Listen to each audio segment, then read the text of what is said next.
She had nothing left but the clothes on her back and a bus ticket to nowhere. Luna Thorne sat in the crowded terminal, her silver hair hidden beneath a worn hood, praying.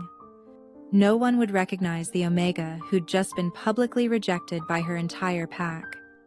The humiliation still burned fresh, standing before the pack council, as they declared her defective, unworthy of even the lowest-ranking wolf. But when exhaustion finally claimed her and she dozed off against a stranger's shoulder, she had no idea she'd just fallen asleep on the most powerful alpha in existence, the mysterious king, who ruled all werewolf territories from the shadows. The bus terminal at 2 a.m. was a purgatory of flickering lights and broken dreams. Luna pressed herself deeper into the cracked plastic chair, trying to disappear into her oversized hoodie. 3 days. It had been 3 days since the Howling Moon Pack had cast her out in the most brutal way possible. Defective. The word echoed in her mind like a curse. 23 years old and she couldn't shift properly. Her wolf was there, she could feel it, but something was wrong with the connection. When other wolves transformed with fluid grace, Luna's attempts ended in agonizing half-shifts that left her writhing on the ground. The terminal's intercom crackled to life. Bus 447 to Cedar Falls, now delayed until 4 a.m. Luna's heart sank. Cedar Falls was just another random city on the map, but it was far from the Pacific Northwest, far from anyone who might recognize the Omega, who'd been formally declared genetically inferior on live broadcast. The Pack Council hadn't just rejected her, they'd made an example of her. She shifted on the uncomfortable chair, her body screaming with exhaustion. She hadn't slept properly since the rejection ceremony. Every time she closed her eyes, she saw their faces wolves she'd grown up with, averting their gazes as the council branded her with the mark of the outcast. "Is this seat taken?" The voice was deep, smooth like aged whiskey, and it sent an involuntary shiver down Luna's spine. She looked up to find a man standing beside her, despite dozens of empty chairs throughout the terminal. He was tall, broad-shouldered, wearing a simple black jacket and jeans that somehow looked expensive despite their plainness. Dark hair, eyes the color of molten gold, and a presence that made the air feel charged. The Alpha. Her weakened wolf senses could at least tell her that much. "There are other seats," she mumbled, not meeting his eyes. Direct eye contact with an Alpha, when you were an unmarked Omega, was asking for trouble. "True," he acknowledged, settling into the chair beside her anyway. "But none of them have an interesting view." Luna glanced around the grimy terminal. "You find broken vending machines and water-stained ceiling tiles interesting?" His laugh was quiet, warm. "I was referring to the storm." She followed his gaze to the large windows where rain lashed against the glass. She hadn't even noticed the weather had turned. When had she become so disconnected from her surroundings? "I'm not much for storms," Luna said, exhaustion making her honest. "Too much chaos." The stranger. She should ask his name but somehow couldn't bring herself to pull something from his jacket pocket. "A protein bar. Expensive kind with actual chocolate. When's the last time you ate?" "When?" Luna's stomach clenched painfully at the sight of food. The $20 in her pocket had to last until she found work in Cedar Falls. "I'm not hungry." Liar. His tone was gentle, almost amused. He set the bar on the armrest between them. "Pride's a luxury you can't afford right now." How did he know? Luna's fingers inched toward the bar, shame and hunger warring in her chest. "I can't pay you back." "I'm not asking you to." He leaned back in his chair, closing his eyes. "Consider it payment for keeping me company during this delightful terminal experience." Despite everything, Luna felt her lips twitch. When was the last time she'd almost smiled? She took the bar, trying not to devour it like the starving wolf she was. The stranger didn't watch her eat, didn't make her feel like a charity case. He just sat there, presence, steady as a mountain. "Rough few days?" he asked after she'd finished. The understatement made her laugh. Bitter and broken. You could say that. Family troubles? Pack troubles. The words slipped out before she could stop them. Exhaustion was making her careless. Former pack? I mean. His golden eyes opened, studying her with an intensity that should have frightened her. Instead, she felt seen. Not judged, not pitied, just seen. The Howling Moon Pack, he said. Not a question. Luna's blood chilled. How did you— Your rejection ceremony was broadcast across the territory networks. His voice carried an edge of something dark. An archaic practice, cruel, even by traditional standards. Heat flooded her cheeks. Of course he knew. Everyone knew. The defective Omega, who couldn't shift properly, publicly humiliated as a warning to others. Then you know you shouldn't be sitting here. Associating with an outcast brings bad luck. I've never been superstitious. He shifted slightly, and his scent washed over her pine forests and thunderstorms and something indefinably powerful. What will you do in Cedar Falls? Survive? Luna pulled her hood lower. Find work, keep my head down. Maybe the lone wolves there won't care about broadcast ceremonies. Lone wolves are dangerous to unmarked Omegas. Less dangerous than staying here. She thought of her pack's elite enforcer Dimitri and his whispered threats during the ceremony. How he'd promised to find her if she stayed in the territory. How some fates were worse than rejection. The stranger's jaw tightened almost imperceptibly. The Howling Moon elites have a reputation. Luna said nothing. What was there to say? That Dimitri had been stalking her for months before the rejection? That her inability to shift properly was the only thing that had saved her from being claimed by him? That the council's rejection might have been a twisted mercy? Sleep, the stranger said suddenly. The bus won't arrive for 2 hours. I'll wake you when it's time. I can't. You're dead on your feet. His voice carried a subtle command that made her Omega instincts keen. Rest. I'll keep watch. Luna wanted to argue, but her body was already betraying her. The terminal chair suddenly felt less uncomfortable with his solid presence beside her. Against every instinct, every hard-learned lesson about trusting alphas, she found herself listing toward him. Luna woke to warmth and the scent of pine forests. For a blissful moment, she forgot where she was, forgot the rejection, the humiliation, the long journey ahead. She was just safe, wrapped in a cocoon of alpha pheromones that made her broken Omega instincts purr with contentment. Then reality crashed back. She was in the bus terminal, and somehow, she'd ended up with her head on the stranger's shoulder. His very broad, very solid shoulder. She jerked upright, mortification burning her cheeks. I'm so sorry. I didn't mean to. The bus is here. His voice was carefully neutral, but she caught something flickering in those golden eyes. Cedar Falls Express. Through the rain-lashed windows, she could see the bus pulling up, its headlights cutting through the pre-dawn darkness. Other passengers were stirring, gathering their belongings. This was it. Her escape route.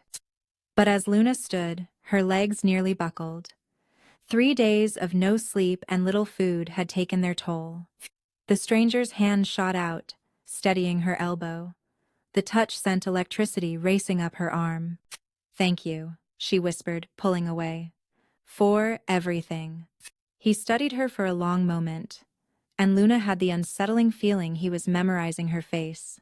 Take care of yourself, Luna Thorne. She froze.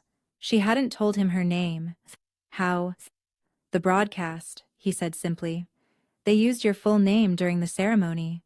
Of course. Her humiliation was complete. Even random strangers in bus terminals knew exactly who she was. The defective Omega. The genetic failure. She turned to go, but his voice stopped her. Things aren't always what they seem. He stood, and for the first time she realized just how tall he was, how he seemed to command the space around him without effort. What the Howling Moon Pack discarded may be exactly what someone else has been searching for. Luna didn't understand what he meant, was too exhausted to puzzle it out. She just nodded and joined the line for the bus, ticket clutched in her trembling hand. As she climbed aboard, she couldn't resist one last glance back. The stranger stood by the terminal windows, hands in his pockets, watching her bus with an expression she couldn't read. Lightning illuminated him for a split second, and in that moment, his eyes seemed to glow with inner fire. Then the bus doors closed, and Luna sank into a seat, finally allowing herself to process what had happened. A mysterious alpha had shown her kindness when she expected none, had fed her, watched over her, let her sleep on his shoulder without taking advantage. It was more consideration than she'd received from her own pack in years. The bus lurched into motion, carrying her away from everything she'd known. Luna pressed her face to the cool window, watching the city lights blur past. Somewhere out there, her former pack was probably celebrating her departure. Dmitri was probably furious that his prey had escaped. But for the first time in 3 days, Luna felt something other than despair. The stranger's scent still clung to her clothes, pine and storms and safety. She didn't even know his name, would probably never see him again. So why did leaving feel like tearing herself away from something important? Miles away, in the penthouse suite of the city's most exclusive hotel, Ethan Blackwood, the Shadow King of all North American werewolf territories, stood at his window and watched a bus disappear into the stormy night. Did you find what you were looking for? His beta, Ronan, emerged from the shadows. Perhaps. Ethan's eyes still glowed faintly gold. Have our people in Cedar Falls keep watch, discreetly. The Omega from the broadcast? Her rejection was premature. Ethan turned from the window. There's something different about her. Something hidden.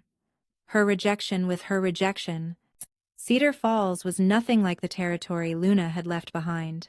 Where the Howling Moon Pack lands were all dense forests and mountain ranges.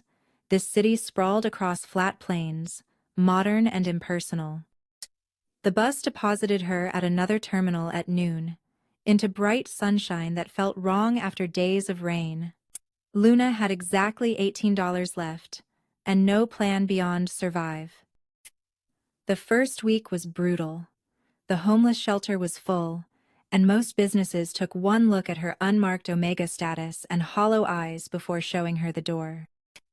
She slept in a 24-hour laundromat, washing the same clothes over and over to justify her presence, living on vending machine crackers. By day 8, she was desperate enough to answer a sketchy ad for Omega services. The building was in the industrial district, all concrete and rust. Luna's instincts screamed danger, but hunger won. Inside, a beta woman with cold eyes looked her up and down like livestock. Virgin? The woman asked bluntly. Luna's stomach turned. What kind of services exactly? Answer the question. Yes, but I'm not. $100 for a compatibility test. No touching, just pheromone sampling for our alpha clients. You in or out.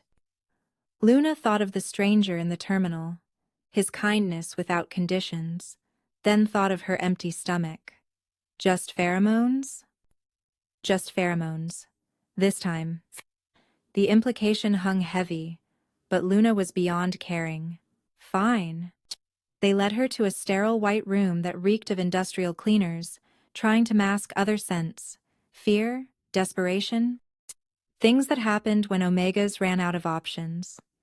Luna sat in the single chair, trying not to think about how many others had sat here before her. A door opened, and an alpha entered. Middle-aged, expensive suit, dead eyes, power. He circled her slowly, scenting the air. This the one from the Howling Moon broadcast? Luna's blood chilled. Even here, hundreds of miles away, her shame followed her. The defective one, yes, the beta woman confirmed. Price is negotiable, given her limitations. Interesting.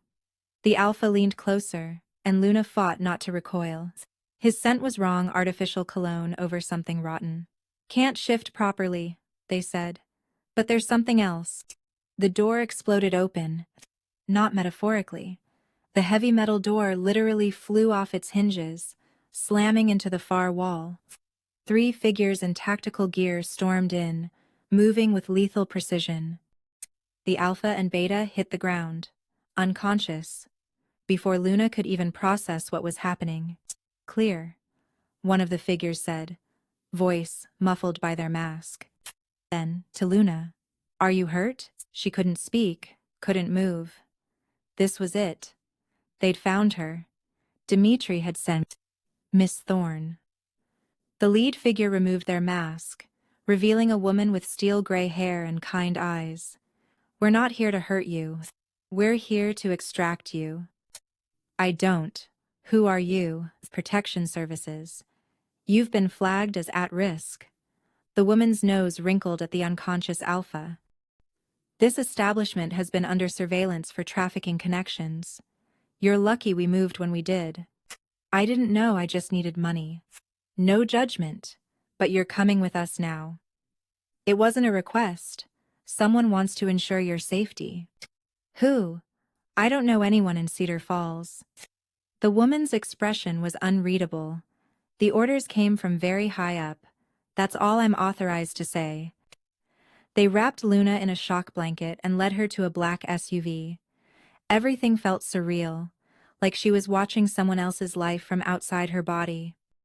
The woman who introduced herself only as Morgan sat beside her as they drove through parts of Cedar Falls she'd never seen.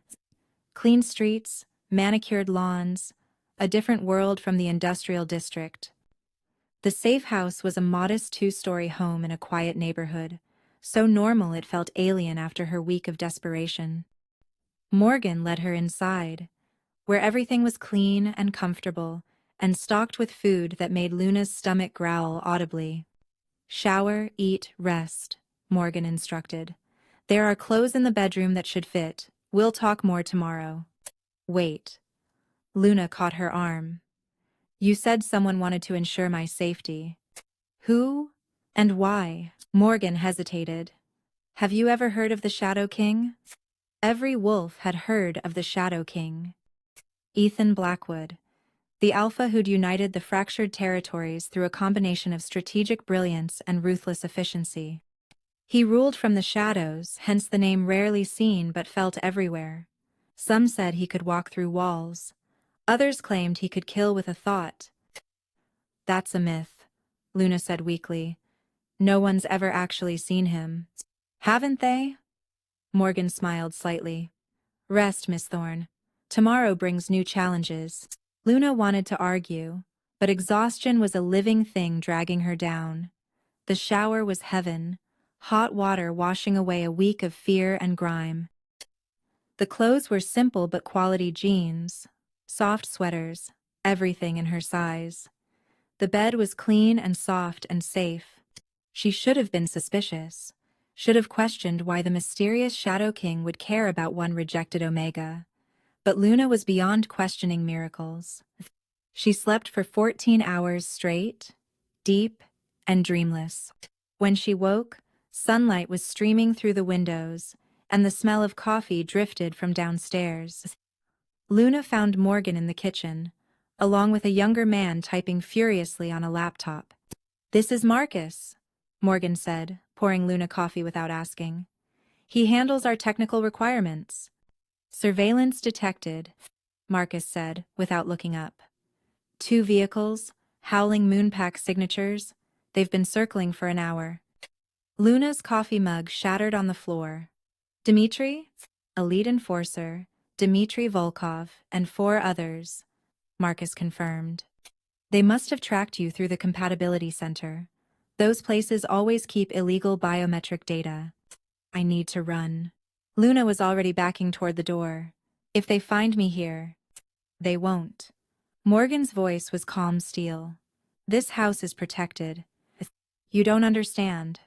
Luna's voice broke. He's obsessed. The council gave him permission to hunt me if I left the territory. said I was pack property until properly mated. Archaic law that hasn't been enforced in decades, Morgan said dismissively. The Shadow King's territory operates under reformed codes. The Shadow King can't stop a sanctioned hunt. Can he? A new voice spoke from the doorway, deep and amused. I think you'll find there's very little I can't do in my own territory. Luna turned and froze. Standing in the doorway, dressed in simple black instead of tactical gear, but no less commanding for it, was a terrifyingly familiar face. Golden eyes met hers, and that pine and storm scent filled the room. The stranger from the bus terminal. The Shadow King. Ethan Blackwood smiled at her shock.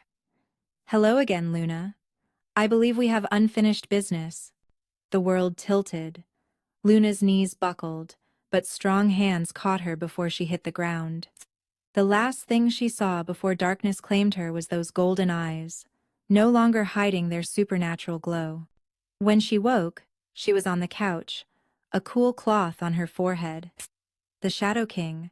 She couldn't think of him as the kind stranger anymore, sat in a chair across from her, watching with those impossible eyes.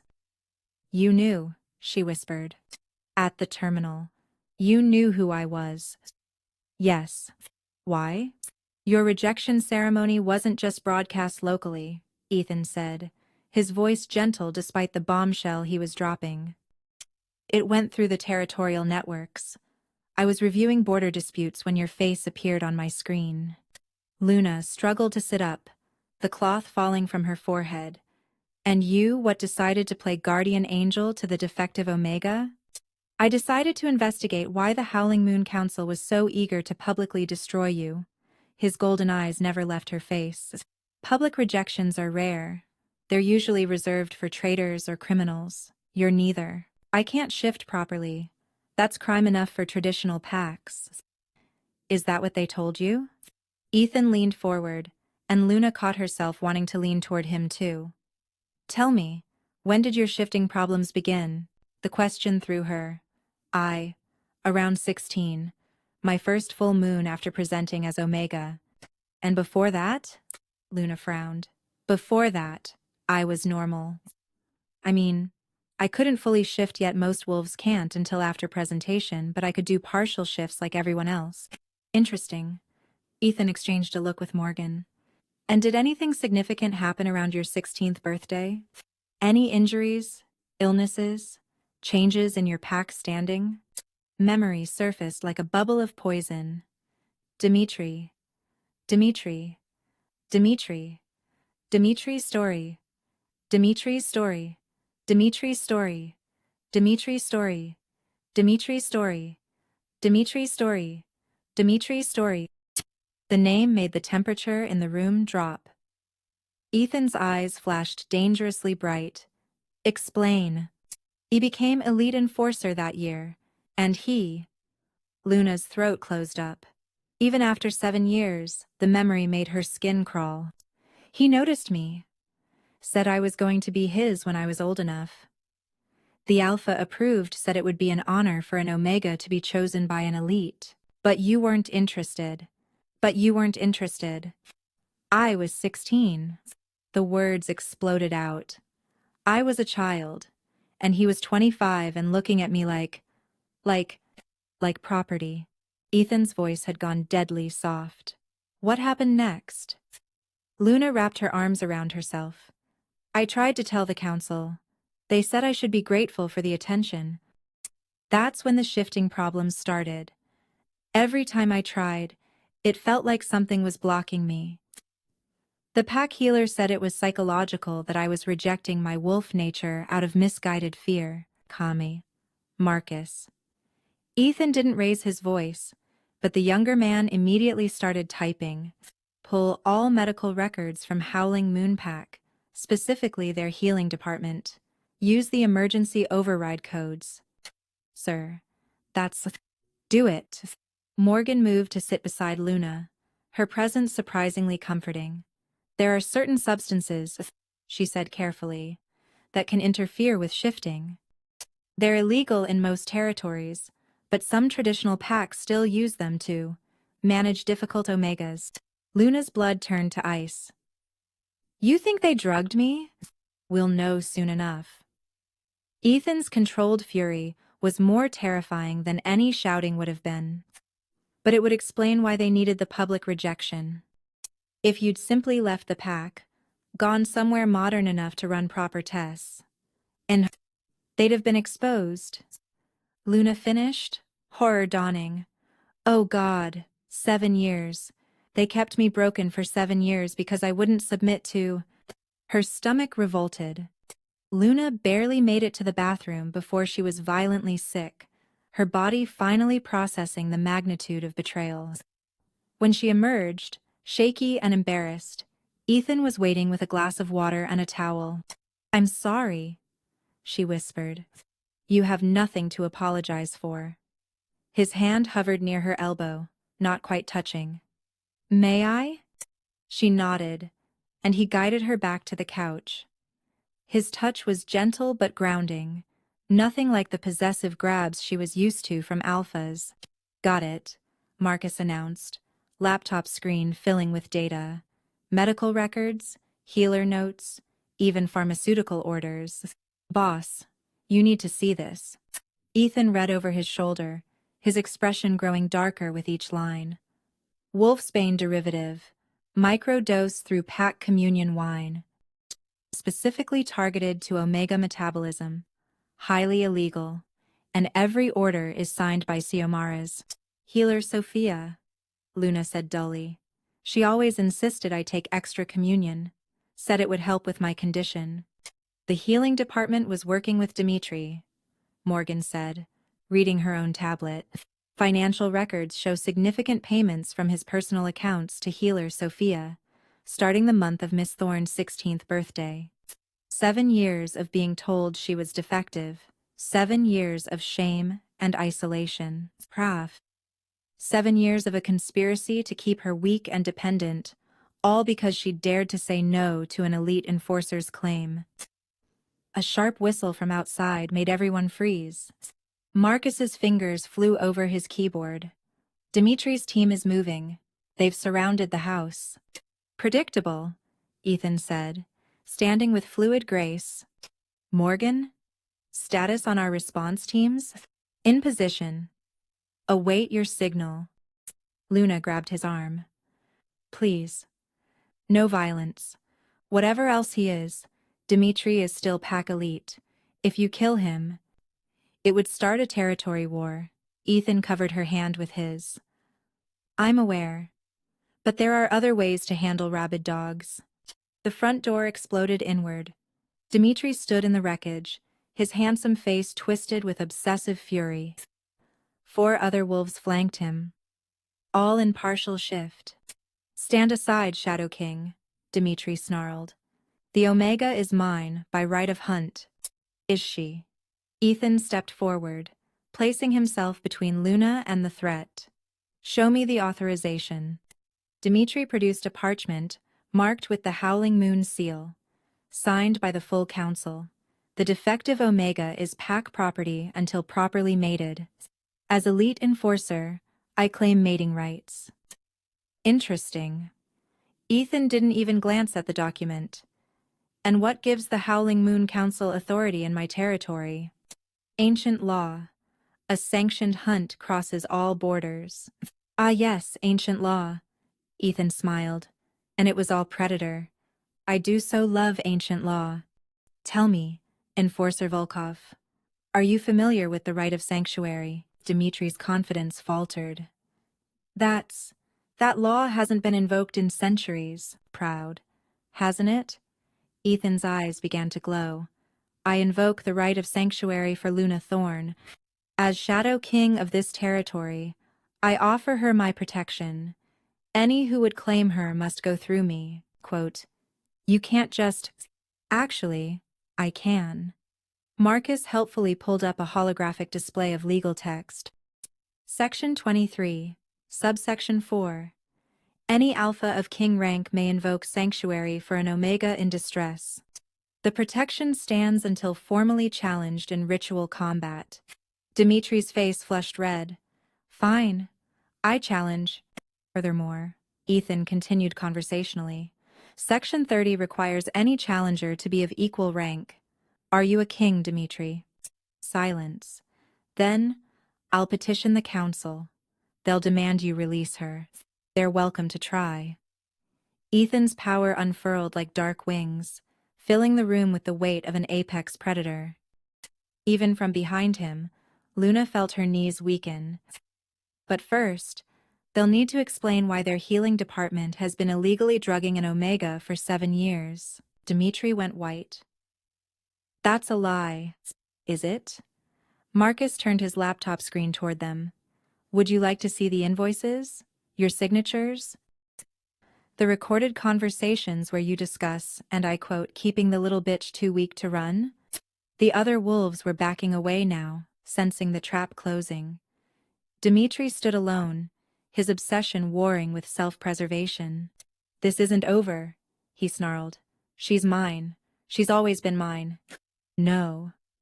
Luna stepped out from behind Ethan, finding courage in his presence. I was never yours. I will never be yours. And now everyone will know what you really are, a pathetic bully who had to drug a 16-year-old girl because she said no. Dimitri lunged. He made it 2 steps before Ethan moved. Luna didn't even see what happened. One moment Dimitri was attacking. The next he was on the ground, arm bent at an impossible angle, screaming. You entered my territory, Ethan said calmly, not even breathing hard. Threatened someone under my protection. By ancient law, I could kill you where you lie. He leaned down, and his voice dropped to something inhuman. But death would be too quick. Instead, you're going to return to your pack and confess everything. The drugging, the conspiracy, all of it. Or I'll release these records to every pack in North America. They'll never believe. Morgan, Ethan straightened. Show him. Morgan produced a tablet showing security footage. Dimitri entering the healing center. Money changing hands. Vials being prepared. Years of evidence, meticulously compiled. We've been watching the Howling Moon Pack for some time, Ethan said. Your Omega trafficking sideline was already on our radar. Luna was just the key to unraveling it all. After Dimitri and his wolves fled tails literally between their legs, Luna found herself sitting in shell-shocked silence. The house felt too quiet after the confrontation, the air still electric with residual alpha power. You've been investigating my pack this whole time? She asked finally. For 2 years, Ethan confirmed, accepting coffee from Morgan. The trafficking allegations were concerning, but we lacked concrete evidence. Until you. So I was bait. You were a catalyst. He sat across from her, and up close, she could see the weariness he hid behind his commanding presence. Your rejection ceremony was the final piece. Too public, too vicious for a simple case of shifting difficulties. It screamed cover-up. Luna absorbed this, her worldview tilting on its axis. The bus terminal that wasn't coincidence. Very little in my life is coincidence.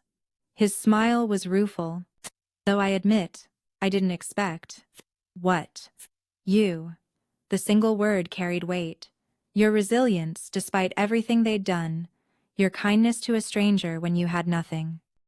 Your strength, even at your lowest moment. Heat crept up her neck. I fell asleep on your shoulder. Fell asleep on your shoulder. Yes. Something softened in his expression. Do you know how rare it is for an Omega to trust an unknown alpha like that? Even exhausted, even desperate, most would have stayed rigidly awake. Maybe I'm just stupid. Or maybe your instincts recognize something your conscious mind couldn't. He leaned forward. Luna, what do you know about true mates? Her heart skipped. Every wolf knew the stories, the legendary bonds between perfectly matched alphas and omegas. But they were just that, stories. They're myths. Fairy tales for pups. Are they? Ethan's eyes held hers. Tell me, what did I smell like at the terminal? Pine forests and thunderstorms. The answer came immediately, without thought. And what do I smell like now? Luna breathed deeply, catching his scent. Pine forests and thunderstorms and home. The last word slipped out before she could stop it. Interesting. He pulled out his phone, showing her something. This is security footage from the terminal. Watch your vitals when I sat down. On the screen, she saw herself tense as he approached, then gradually relax. Her heart rate, displayed in the corner, showed an immediate spike followed by a steady decline to levels that suggested deep calm. Now watch what happens when you fell asleep. Her vitals dropped even further, into the range typically seen in mated pairs. Perfect synchronization, with his breathing, heartbeat aligning with someone she'd just met. That's impossible, Luna whispered. Is it? Ethan set the phone aside. Every instinct I have screams that you're mine. Has since the moment I caught your scent through a computer screen. Do you think I investigate every rejected Omega personally? But I'm defective. You're drugged. There's a significant difference. Marcus looked up from his laptop. Boss, the lab results just came in.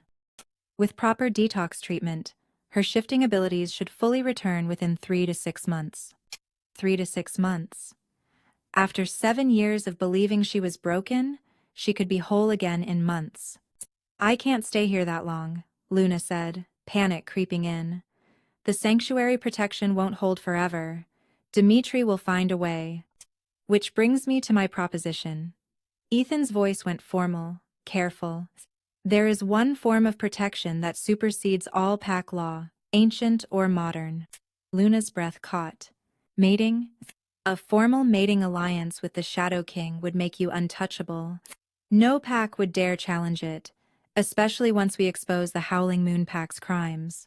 He paused.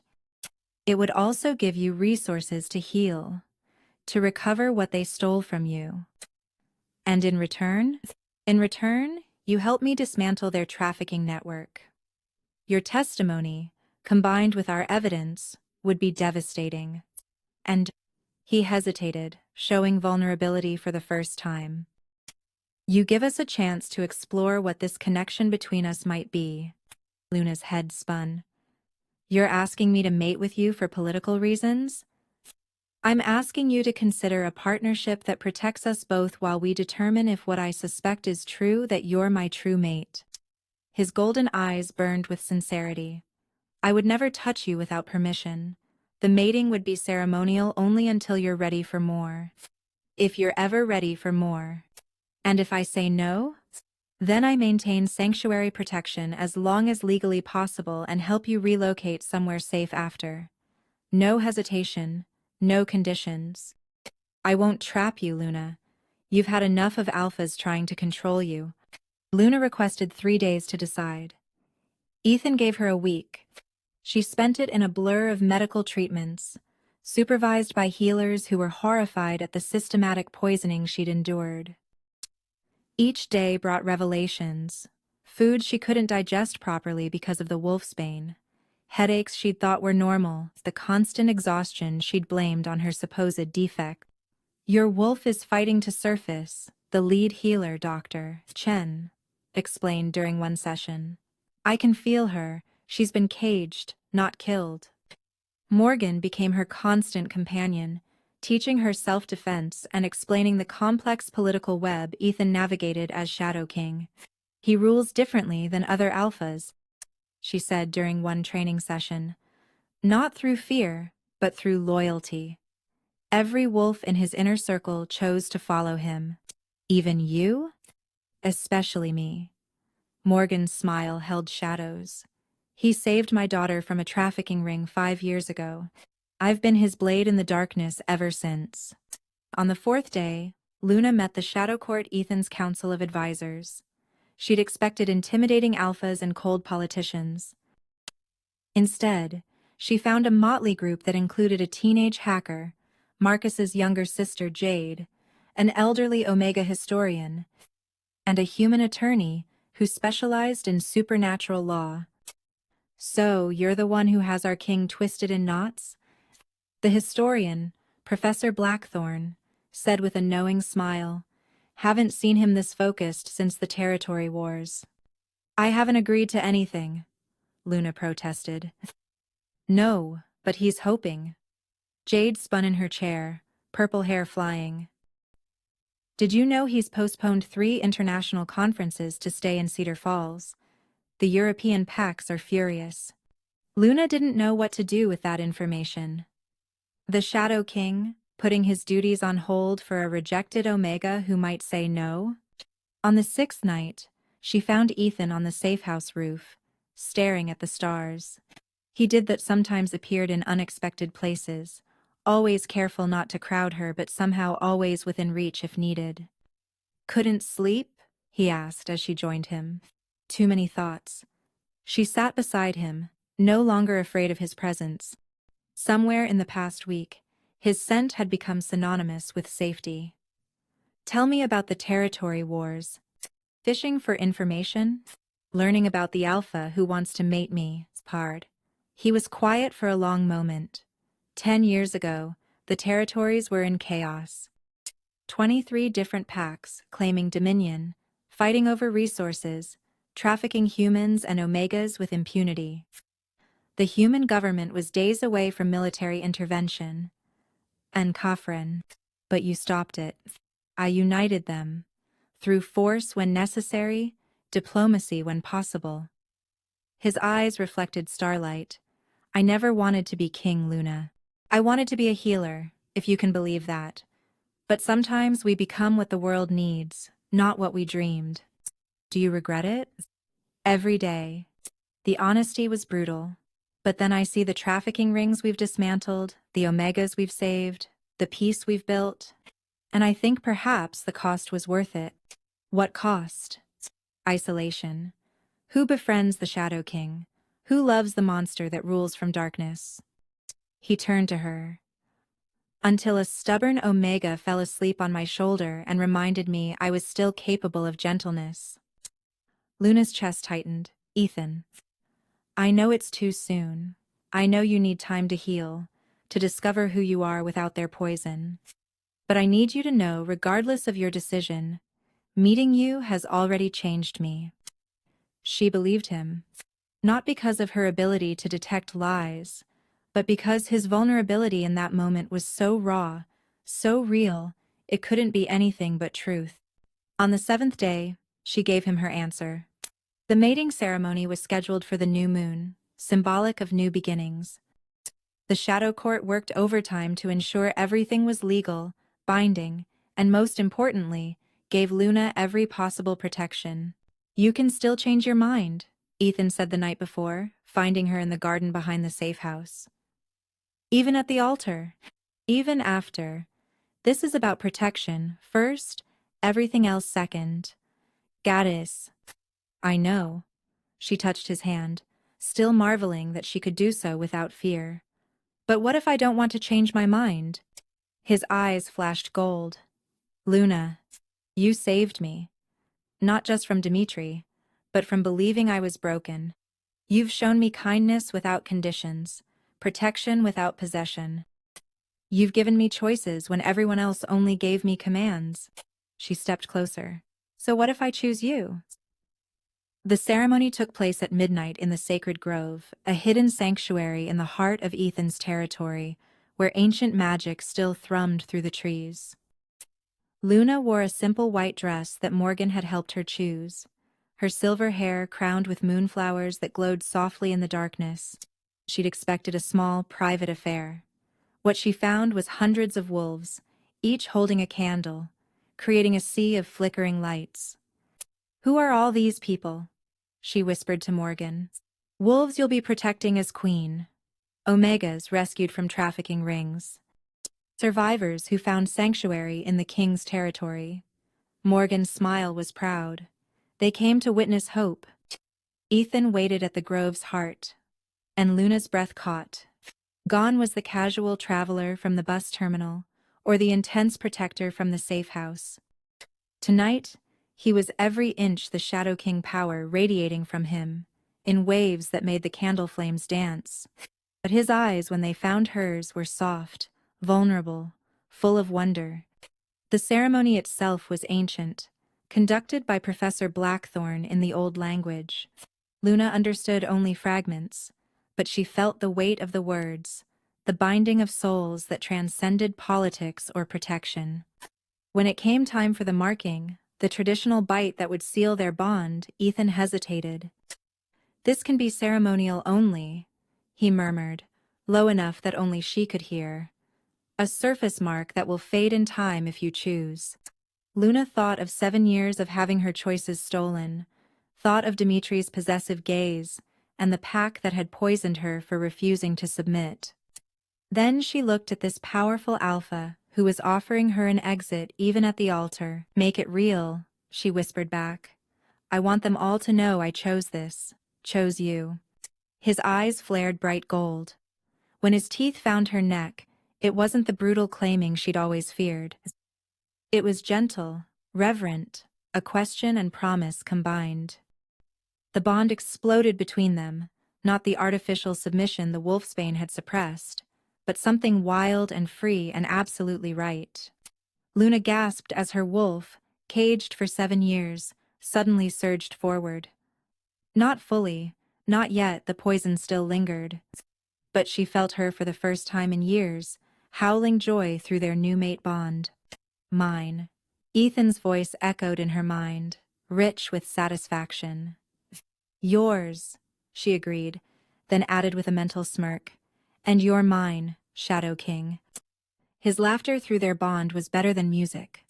The crowd erupted in celebration, but Luna barely noticed. She was too busy discovering she could feel Ethan's emotions, his joy, his relief, his desperate need to protect her from everything that had ever caused her pain. "My queen," he said formally, loud enough for all to hear. Then, quieter, just for her, "My mate, my Luna." "That's terribly cheesy," she informed him, even as her heart sang. "I'm allowed to be cheesy. I just married the woman who drooled on my shoulder in a bus terminal." "I did not drool." "You did. I found it endearing." Their banter was interrupted by Marcus, who appeared with a tablet and an uncharacteristically serious expression. "Sorry to interrupt, but we have a situation." On the screen was a news broadcast. The Howling Moon Pack Council, flanked by other traditional pack leaders, fraternate, declaring the mating illegitimate and demanding Luna's return to face justice for her crimes against pack law. "They're claiming I seduced and corrupted their elite enforcer," Luna said, reading the scroll at the bottom. "That I used my defective nature to manipulate him into breaking pack law." "They're scared," Ethan said with satisfaction. "Dimitri must have confessed something for them to move this quickly." "They're calling for a tribunal," Morgan added, checking her phone. "Full, formal review of the mating's legitimacy. They have backing from 6 other traditional packs." A tribunal. Luna had heard of them, ancient courts where pack law was debated and enforced. They could, theoretically, dissolve a mating if found illegitimate. "When?" Ethan asked. 3 days. They're fast-tracking it. Marcus pulled up more data. "Boss, they're bringing in the Bloodstone Arbiter." The temperature seemed to drop. Even the celebrating crowd had gone quiet, sensing the shift in mood. "Who's the Bloodstone Arbiter?" Luna asked. "Judge, jury, and if necessary, executioner for werewolf law," Professor Blackthorne said gravely. "Neutral party, older than most packs, bound by magic to detect truth and enforce justice. If they're involving her, they're going all in," Ethan finished. His arm tightened around Luna protectively. "They'd rather risk exposure to ancient authority than let our mating stand." 3 days wasn't much time to prepare for a trial that could end with Luna back in Howling Moonpack custody or worse. The Bloodstone Arbiter was known for harsh judgments against those who violated pack harmony. "Tell me about the Arbiter," Luna demanded during one of their preparation sessions. The Shadow Court had been drilling her on ancient law, traditional protocols, and the intricate dance of werewolf politics. "No one knows her true name," Professor Blackthorne explained. "She's been the Arbiter for over 3 centuries. Legend says she was chosen by the first wolves to maintain balance between packs. Is she fair? She's absolute, Ethan said from where he paced by the window. Fair doesn't enter into it. She follows the law as written, no matter the consequences. Then we make sure the law is on our side, Luna said firmly. What are they likely to argue? Marcus pulled up a holographic display, based on their filing. 1. That you were pack property due to your unmarked Omega status. 2. That your rejection was lawful due to your defect. 3. That the Shadow King coerced you into mating to steal pack resources. Pack resources? Luna laughed bitterly. They poisoned me for 7 years. Which will prove, Morgan assured her. Dr. Chen has prepared comprehensive medical documentation. The financial records are damning. And we have Dimitri's recorded confession. Will it be enough? Luna asked Ethan through their bond. She was still getting used to the mental connection, the way his presence was always there, warm and reassuring in the back of her mind. We'll make it enough, he responded, his mental voice fierce with determination. The tribunal convened at the neutral grounds of the ancient amphitheater, carved into a mountainside centuries before. Luna had expected something primitive, but the space had been modernized with projection systems and climate control while maintaining its imposing architecture. The Howling Moon Pack Council sat on one side, Dimitri conspicuously absent. Facing them were Luna, Ethan, and their legal team. Between them, on an elevated platform that seemed to absorb light, sat the Bloodstone Arbiter. She was both more and less than Luna had expected. Ancient, yes, but with an ageless quality that made it impossible to guess her true years. Her hair was white as bone, her eyes the deep red of old blood, and around her neck hung a stone that pulsed like a heartbeat. We gather to determine the legitimacy of the mating between Shadow King Ethan Blackwood and Luna Thorne, formerly of Howling Moon Pack. The Arbiter's voice carried despite its softness, filling the amphitheater with undeniable authority. Howling Moon Council, present your claims. Alpha Reeves stood, the picture of righteous indignation. This Omega was lawfully rejected by our Council for Genetic Deficiency. She remained pack property until proper placement could be arranged. The Shadow King violated ancient law by claiming her without pack permission. Present your evidence. They showed the rejection ceremony footage, medical records documenting her inability to shift, testimony from pack members about her unstable nature. It was a masterful propaganda piece, painting Luna as a damaged Omega who'd seduced a powerful Alpha to escape rightful punishment. Shadow King, the Arbiter said when they finished. Your response? Ethan stood slowly, and Luna felt his fury through their bond, carefully controlled but burning hot. I present counter-evidence that this Omega was systematically poisoned to prevent her from shifting, thereby manufactured the very defect used to reject her. The medical evidence was overwhelming. Dr. Chen testified about the wolfsbane levels in Luna's system. Financial records showed years of payments between Dimitri and the healing staff.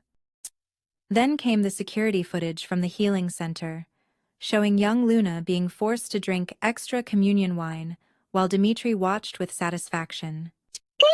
Furthermore, Ethan continued, I present evidence that elite enforcer Dmitry Volkov attempted to traffic this Omega to buyers in Cedar Falls. The Compatibility Center records were damning. The Arbiter's expression never changed, but Luna caught the slight tightening around her ancient eyes. Where is elite enforcer Volkov? The Arbiter asked. He fled after confessing his crimes, Alpha Reeves said quickly. A fabrication by the Shadow King. I can verify that claim, Luna said, standing despite protocol. All eyes turned to her. I can detect lies, Arbiter. It's why they kept me drugged. My ability threatened their trafficking operations. Impossible, Reeves sputtered. She's delusional. Test me, Luna challenged. Ask me anything. Ask them anything. Let's see who's telling the truth. The Arbiter studied Luna with those ancient red eyes. You claim the ability to detect deception? I do. Such gifts are rare, nearly extinct. The Arbiter rose, moving with fluid grace despite her apparent age.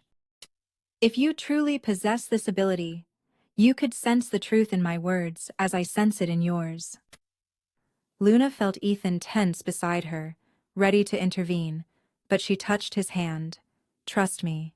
I'm ready, Luna said aloud. The Arbiter approached, and up close, Luna could feel the weight of centuries, the power that transcended normal pack dynamics. Tell me, young Omega, what do you sense from me? Luna breathed deeply, opening her senses fully for the first time without fear. The Arbiter's scent was unlike anything she'd encountered ancient earth and old blood, but underneath, sorrow, Luna said softly. You carry great sorrow, for the laws you must enforce even when they're wrong. For the wolves you've had to condemn following those laws. You're tired, so tired of watching packs abuse tradition to hurt the innocent. The amphitheater went dead silent. Even the wind seemed to hold its breath. Continue, the Arbiter said, her voice carefully neutral. You know the Howling Moon Pack is lying. You can sense it just as I can. But the law is the law, and without proof. Luna straightened. So let me be your proof. Let me reveal every lie they've told today. Luna. Alpha Reeves started, You're confused. You're terrified, Luna interrupted, turning to face him. I can smell it. Terrified that your trafficking network will be exposed. That the other packs you've sold Omegas to will turn on you. That the fortune you've amassed from selling your own people will be seized. She moved down the line of council members, her voice growing stronger. Counselor Blake, you're wondering if your mate knows about the Omega you keep in the city. Counselor Thorne. No relation, you're calculating whether you can pin everything on Dimitri and walk away clean. And Counselor Matthews. She paused, tilting her head. You're actually innocent. You genuinely didn't know about the trafficking, but you suspected something was wrong and did nothing out of cowardice. Each accusation hit like a physical blow. The council members couldn't hide their reactions, guilt, fear, rage, all plain on their faces. Enough, Reeves snarled. These are baseless accusations. Then let's discuss facts, Ethan said smoothly, producing a tablet. Financial records showing millions in unexplained income to Howling Moon Pack accounts. Shipping manifests for livestock that coincide with missing Omega reports. And this, he projected an image onto the amphitheater's screens. Security footage from 1 week ago showing council members meeting with known traffickers. Fabricated! Reeves shouted, but his scent screamed deception so strongly that even wolves without Luna's gift stepped back. The Arbiter raised one hand, and silence fell like a hammer. I have heard enough. She returned to her platform, the bloodstone around her neck pulsing brighter. When she spoke, her voice carried the weight of final judgment. The mating between Shadow King Ethan Blackwood and Luna Thorne is legitimate and binding. Furthermore, Howling Moon Pack is found guilty of systematic abuse, illegal drugging, and trafficking of pack members. You can't. Reeves started. I can, and I do. The Arbiter's eyes flashed red. By the authority vested in me by the First Wolves, I hereby dissolve the Howling Moon Pack Council. All assets are to be seized and redistributed to trafficking victims. All members are free to seek sanctuary in other territories, or remain as a reconstructed pack under new leadership. She turned to Luna. You have a gift that could serve our people well, young queen. Use it wisely. Then, to Ethan. Shadow King, you have taken a remarkable mate. Guard her well, for there are older and darker things than corrupt packs that will take interest in her abilities. With that ominous warning, the Arbiter vanished, not walked away, simply ceased to be where she was standing, leaving only the faint scent of ancient earth. The aftermath was chaos. Howling moon, wolves scattering, some fleeing, others approaching Luna and Ethan seeking protection. Through it all, Luna felt Ethan's steady presence, his hand in hers, their bond humming with shared triumph. "My queen," he murmured as they finally left the amphitheater. "You were magnificent."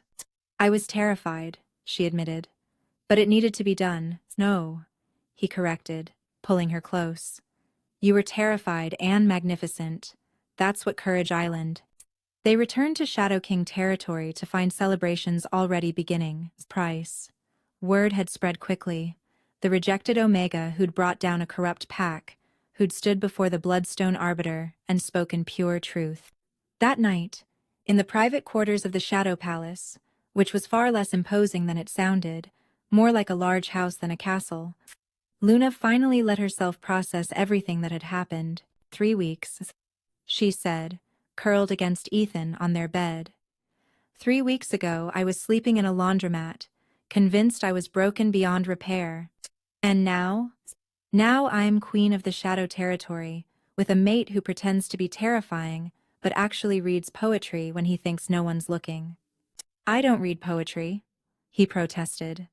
"Byron, Shelley, I found your collection. Those are strategic documents. They're annotated with beautiful and reminds me of Luna in the margins." He buried his face in her hair. "I'm never living this down, am I?" "Never," she agreed happily. Then, more seriously, "What the Arbiter said about older and darker things, promise together. We'll face them together," Ethan promised.